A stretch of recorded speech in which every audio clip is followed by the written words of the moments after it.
Magandang araw mga crayfish lover. Update po sa ating journey sa pag-aalaga ng crayfish. Fourth casualty po natin ang nakikita nyo ngayon. At ang cause of death po, hindi natin alam.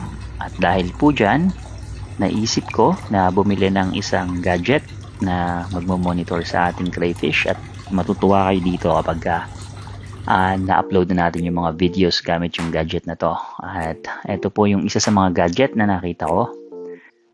Bali, maliit na camera lang po siya. Na-browse ko siya sa Amazon. Meron po siyang night vision.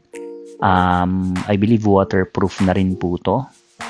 Tapos meron siyang SD card na magagamit natin. So, meaning magre-record siya at maglo-loop lang yung recording. So, makikita natin kung ano yung nangyayari at ano yung mga ginagawa ng ating mga crayfish during the night.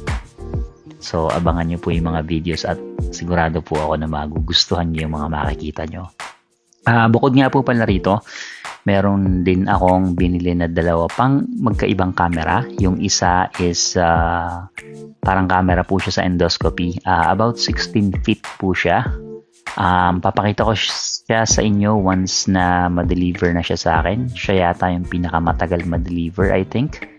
August 27, nakakainip. Pero itong isa na to, next week po is makukuha na natin siya. So, siguro by next weekend. Not this coming weekend, but next weekend po.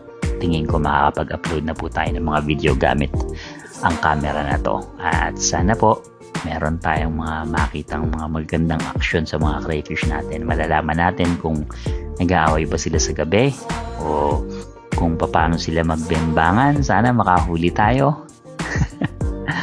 At kung ano pa yung mga pinagagagawa nila sa gabi. Abangan nyo po yan, mga crayfish. So, kaya like and follow na po para makareceive pa kayo ng marami pang update. Yun lamang po. Salamat.